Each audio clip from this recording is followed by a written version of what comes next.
C'était un homme c'était un mulier, associé dans ce qu'on appelle le groupe familial Mullier, bon, où il a fait beaucoup de choses. Il a été à un moment donné le patron de Fil d'Art, qui était une entreprise roubaisienne de fil à tricoter, beaucoup de textiles à Roubaix. Il était roubaisien. Il faut savoir qu'à Roubaix, Roubaix est une ville. Roubaix, il y a 50 ans, économiquement, c'était plus puissant que Lille. Roubaix, c'était, je crois, 10% du marché européen de la laine. Vous avez entendu parler de la lainière de Roubaix. Prouveau, Le Poutre, De Wavrin, enfin il y avait énormément d'entreprises textiles, et d'ailleurs souvent ces patrons du Nord d'entreprises textiles se sont reconvertis dans la grande distribution, Auchan, La Redoute, Trois Suisses, Blanche-Porte, et souvent c'était des patrons roubaisiens. Donc, et Roubaix il y a 200 ans ou 300 ans, c'était rien du tout.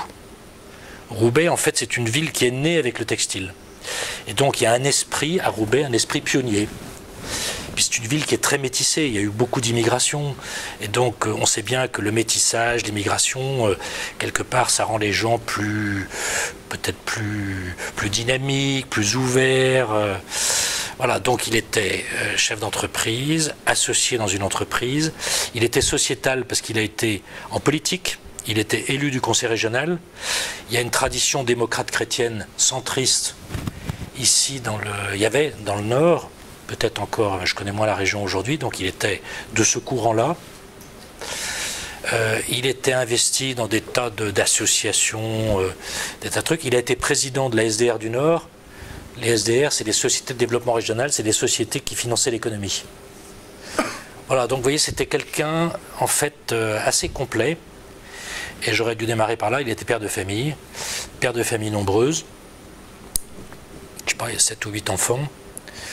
Il a perdu 2 fils dans des accidents et beaucoup de petits-enfants. Et je dis ça parce que Nord Entreprendre, la petite fondation Nord Entreprendre, il y a 27 ans, est née dans une famille aussi. Donc, quand vous entrez dans le réseau Entreprendre, il y a un peu de cet esprit de famille. Hein. La bienveillance, la confiance, l'importance des personnes.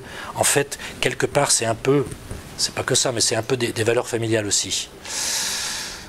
Voilà. Alors après, bon, c'était un homme, c'était pas un saint, hein, c'était un homme bon vivant.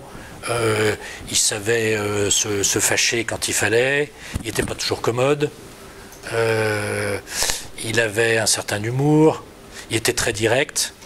Il s'exprimait de manière assez brute. Il avait le génie des formules. Pour créer des emplois, créons des employeurs. Moi, je trouve que cette formule est géniale parce qu'elle parle, elle est universelle. Et il nous a jeté sur la table un slogan. Son slogan, c'était 40, 400, 4000. Moi, quand j'ai quitté l'association, il y avait une vingtaine d'associations. Il y en a combien? 50 aujourd'hui? 48? Ouais. Et je me suis dit, mais il est fou. 40, 400, 4000. Alors 40, ça voulait dire 40 associations qui vont créer chacune 10 entreprises, 400 entreprises, et chacune va créer 10 emplois, 4000. C'était génial. 40, 400, 4000. C'était génial pour nous mettre en mouvement, vous voyez, pour nous lancer une espèce de... Voilà. Ça, c'est du André Mullier. Son histoire personnelle, c'est aussi la création de la fondation, c'est la blessure d'un homme dans un groupe familial qui prend la direction de l'entreprise Fil d'Art, qui est la matrice, qui est la mère. Le groupe Mullier aujourd'hui, c'est important, hein, 300 ou 400 000 personnes, mais la mère, c'est Fil d'Art. Donc, vous voyez comment dire, le prestige dans le groupe familial, le prestige que peut avoir à l'époque Fil d'Art. Il prend la direction générale, le marché du fil à tricoter se casse la figure, il doit y avoir 2000 personnes à Fil d'Art, et il doit se résoudre à licencier. Vous imaginez, Roubaix c'est une petite ville, pour un patron qui a embauché, ou dont le grand-père ou le père a embauché toutes les ouvrières tous les ouvriers, qui sont souvent des ouvrières de mère en fille. Hein. Donc on se connaît, on se retrouve au café, etc. Voilà. Donc licencier 800 personnes, c'est un bouleversement, c'est une souffrance. Et d'ailleurs, c'était une telle souffrance qu'il a fait une déprime. Je peux le dire parce que je crois qu'il le raconte. Et quand il est arrivé, la Fondation Nord Entreprendre, en fait, ça a été pour lui une sorte de revanche, en disant, ben, c'est ce que tu as dit, voilà, j'ai dû supprimer des emplois, je vais en recréer, mais comment je vais faire? Eh ben, je vais faire avec mes proches, dans la famille, qui sont des chefs d'entreprise, et on va apporter notre contribution aux côtés des chambres de commerce, aux côtés du conseil régional. On va apporter quelque chose de plus, une autre manière de faire. Voilà, c'est ça un peu la fondation, et ça a démarré tout petit. Il a été l'initiateur, le fondateur, mais le réseau Entreprendre, c'est un réseau de fondateurs. Et je crois que c'est aussi une des... Et André, il a fait son bout de chemin, et puis il s'est retiré, et il s'est retiré suffisamment pour que d'autres prennent la main et deviennent fondateurs à leur tour. Et puis, on peut espérer que ça se continuera de cette manière. Il n'y a pas de culte de la personnalité, vous voyez. Et je crois que, justement, André a su bien, progressivement disparaître pour que d'autres prennent sa place. Et le réseau Entreprendre, c'est un réseau de fondateurs. Vous représentez tous vos associations, il y a une ossature commune, il y a une charte commune, il y a des principes communs, et après, chacun est responsable sur son territoire, et chacun est fondateur. Voilà. Et chaque association vit la même chose que ce qu'a vécu André, c'est-à-dire le président, à un moment donné, il se retire, et puis il laisse la place à d'autres, etc. Et je crois que c'est très important, cet esprit fondateur, aussi pour nourrir le dynamisme du réseau. Je voulais dire ça. La deuxième étape, c'est 92-97, je pense. 92, c'est la création de Rhône-Alpes Entreprendre, c'est comme ça que ça s'appelait à l'époque. En fait, il se trouve que, je ne sais plus comment ça a démarré, mais en gros, il y avait quelques membres de la famille Mullier qui habitaient en Rhône-Alpes. Et moi, je suis lyonnais. Enfin, moi, je suis resté à Lyon jusqu'à l'âge de 20 ans, donc je connaissais cette région. Et avec André, on s'est dit, ce concept, manifestement, il commence à être... maintenant, il est construit et ça rend service aux créateurs. On commence à avoir des résultats. Je crois qu'on avait dû aider à peu près une centaine de projets. Et on a eu des contacts avec des Lyonnais. Et moi, j'ai été mandaté pour une mission, donc pendant 6 mois, pour aller sonder des chefs d'entreprise. Pour voir si, pour leur expliquer ce qu'était Nord Entreprendre, pour leur dire que si ça les intéressait, on les aidait à monter la même chose en Rhône-Alpes. Et je passe trop les détails, mais ça a mis pratiquement quand même 1 an et demi, 2 ans à prendre, hein, comme une mayonnaise. Et on a eu la chance sur place d'avoir c'est souvent comme ça que ça démarre, d'avoir deux chefs d'entreprise qui ont vraiment adhéré à l'idée. D'une part, Ariel Aguetan, qui était le patron d'un laboratoire qui existe toujours, qui s'appelle Laboratoire Aguetan à Lyon, qui est bien connu, qui emploie 500 personnes, et qui lui a dit, écoutez, moi j'offre, j'ai pas le temps, parce que je suis patron de ma boîte, mais je vous offre l'hospitalité, et donc j'héberge dans mon entreprise l'association. Ce qui était un cadeau absolument extraordinaire, puisque c'était cohérent avec le concept des chefs d'entreprise, être des chefs d'entreprise. Vous voyez, c'est-à-dire que les créateurs qui allaient être aidés par Rhône-Alpes Entreprendre, ils venaient dans une entreprise. Vous voyez, bon. Et puis la deuxième chose, c'est qu'on a trouvé, je vais très vite, qu'on a trouvé quelqu'un qui s'appelait Jean-Albert Coran, qui est décédé, qui était l'ancien directeur général des Jeux Olympiques d'Albertville, ancien chef d'entreprise et autodidacte, un homme extraordinaire qui avait démarré sa vie comme ouvrier agricole dans les vignes, à tailler les sarments dans les vignes, et qui a terminé directeur général des Jeux Olympiques d'Albertville. Et donc c'était un homme qui était pétri de culture d'entreprise, d'esprit d'entreprendre, de courage économique, de vivacité, montagnard, etc.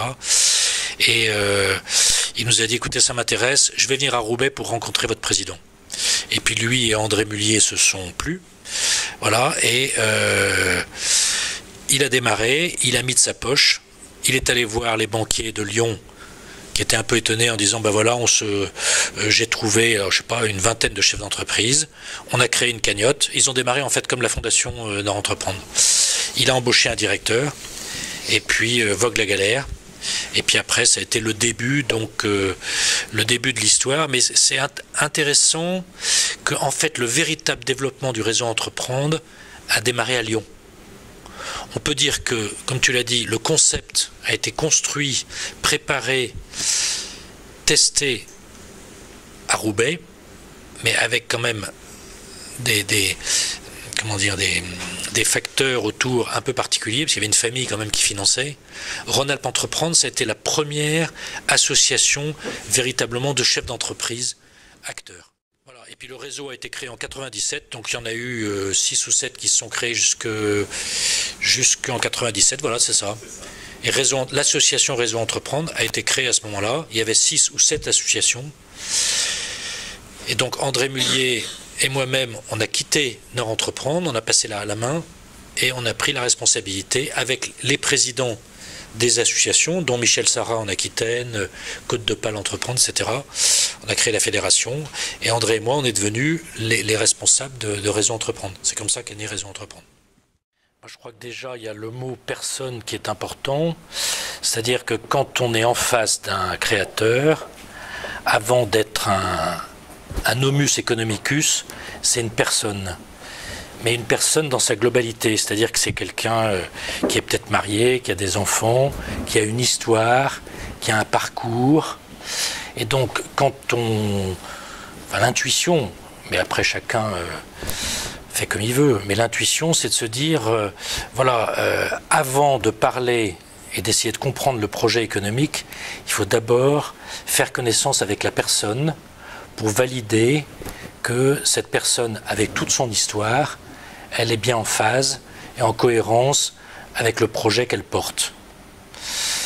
Et moi, je me rappelle quand j'étais à votre place, à Nord Entreprendre, quand j'avais fait ce travail avec la personne que j'avais en face de moi, d'essayer de comprendre quel était son parcours. Une fois que je pensais avoir à peu près compris la personnalité, j'avais déjà quasiment, avant qu'elle m'en parle, le projet économique qu'elle allait me décrire comme une suite logique. Et le deuxième aspect, donc, c'est quand tu dis peut-on juger, c'est pas une question de jugement, c'est une question de confiance. Voilà, est-ce que cette personne, j'ai envie, est-ce que je sens qu'on peut lui faire confiance pour ce projet? Parce que la confiance, ça c'est, Bruno vous a donné quelques mots-clés. C'est le métier que vous faites, c'est un métier qui est construit autour de la confiance. Tout est de l'ordre de la confiance. Et la confiance, c'est toujours des relations de personne à personne. Donc, et regardez toutes les belles histoires, quelles qu'elles soient, ça démarre souvent par de la confiance. Et chacun de nous, moi je sais que dans mon parcours, c'est quand on m'a fait le plus confiance que ma personnalité s'est le plus épanouie. Et au contraire, quand on m'a fait le moins confiance, que je me suis refermé sur moi. André m'avait dit une chose qui m'avait beaucoup frappé, il y a, je ne sais pas combien, 15 ans, il m'avait dit, si vous regardez les gens de manière positive, avec la confiance, vous faites pousser le positif chez eux. Si vous les regardez, c'est un père de famille nombreuse, hein, et je peux vous dire avec des enfants qui ont magnifiquement réussi. Si vous les regardez de manière négative, vous faites pousser le négatif. Et moi, je me suis servi aussi de ce conseil dans mon métier, j'ai envie de dire entre guillemets, de père de famille. Hein. Et ça marche. Quand on regarde positif, quand on fait confiance, quand on aime les gens finalement, parce que aimer les gens, c'est ça, hein, c'est faire confiance.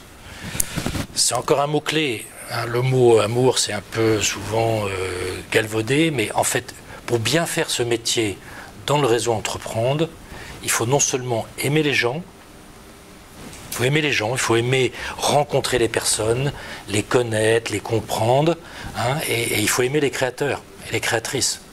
Bon.